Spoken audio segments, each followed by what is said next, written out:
দরুদ জনাব ইউজারসিফ। দরুদ মেনিসাবু, আলোকিত মনের মানুষ তুমি। কি খবর বলো? খবরগুলো মোটেও আনন্দদায়ক নয়। আপনাদের দুজনের ঘটনা সর্বত্র জট বাঁধিয়ে দিয়েছে, যেন এই বিষয় ছাড়া তাদের আর কোনো কিছু বলারই নেই। জুলেখা নিজের লাগামকে নিঃশ্বাসের উপর ছেড়ে দিয়েছে এবং এই নিঃশ্বাস তাকে একেবারে ধ্বংস করে দেবে। যদি না সে এখনই নোঙর ফেলে তাহলে সে খুব বড় বিপদে পড়বে। জনাব ইউজারসিফ, পানজুলেখা কিন্তু অত্যন্ত সুন্দরী এবং অনেক চতুর। আপনি কিভাবে তার ফাঁদ থেকে পালালেন? আমি দোজখের আগুন থেকে পালিয়েছি, না জুলেখার কাছ থেকে। যার কাছে সুন্দর ও অতুলনীয় মাসুক রয়েছে তার তো কোনো জুলেখার প্রয়োজন নেই। যে ব্যক্তি কাল কেয়ামতের আযাব দেখতে পায় তার নিকট জুলেখা দোজখের আগুন ব্যতীত আর কিছু নয়। জনাব ইউজারসিফ, এই এই বন্ধ দরজাগুলো আর শিশুর কথা বলাগুলো কেমন ছিল? সবাই বলছে আপনি নাকি জাদু করেছেন। কেউ কেউ তো বলছে আপনি নাকি বড় জাদুঘর। এই সকল কিছু খোদা তাআলার আনুকূল্য ও মেহেরবানিতে হয়েছে। ক্ষণিকের জন্য ধারণা করেছিলাম আমাকে নিজের অবস্থায় ছেড়ে দিয়েছে, আর জুলেখার মোকাবেলায় আমি একেবারে একা।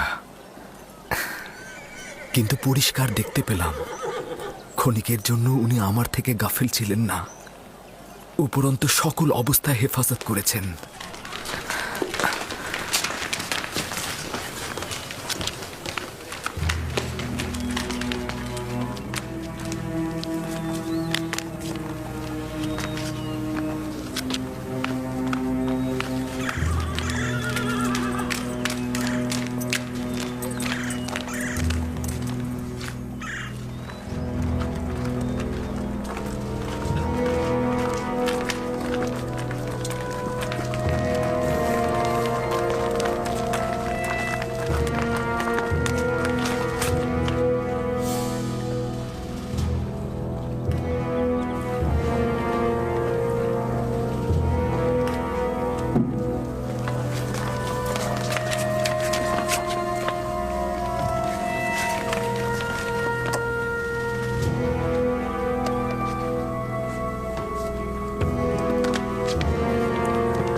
ওই বেয়াদবটা কে যে আমাকে তাজিম করেনি?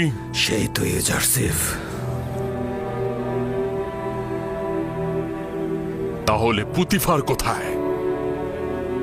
আপনারা ইবাদতখানায় অপেক্ষা করুন, উনি এক্ষুনি আসছেন।